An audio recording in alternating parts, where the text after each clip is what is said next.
Et allons à Genève en Suisse. La Côte d'Ivoire participe à la 112e conférence internationale du travail. Ce mardi, le ministre de l'Emploi et de la Protection sociale a pris la parole à la tribune du Palais des Nations.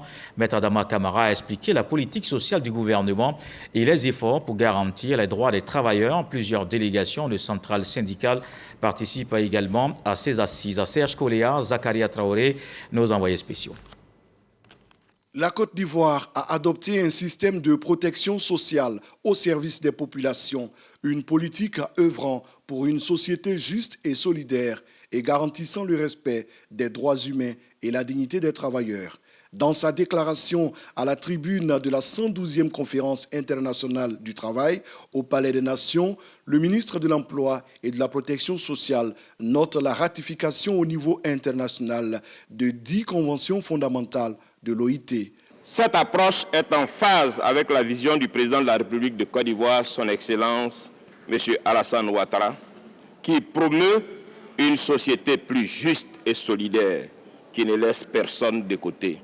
Il me plaît de rappeler que le gouvernement n'a eu de cesse de poursuivre les grands chantiers de développement à travers la mise en œuvre de nos différents plans nationaux de développement et de programmes sectoriels dédiés, entre autres, aux questions sociales et à la jeunesse.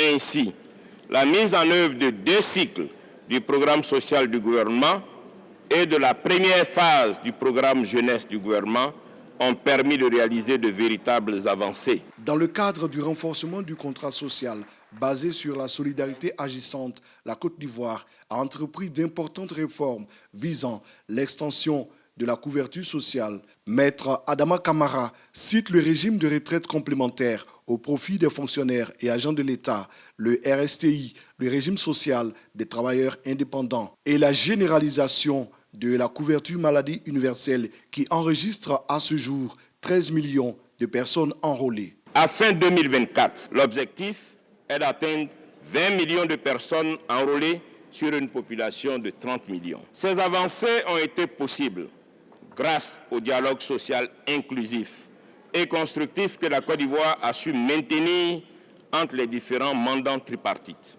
Mon pays entend poursuivre ces initiatives louables, d'où notre choix d'élaborer et de mettre en œuvre un 3e cycle de programme pays pour la promotion du travail décent pour la période 2023-2027. Maître Adama Camara a réaffirmé l'engagement de la Côte d'Ivoire à faire avancer la justice sociale pour tous. Il a appelé toutes les parties prenantes à être solidaires en vue de renforcer la coalition mondiale pour la justice sociale.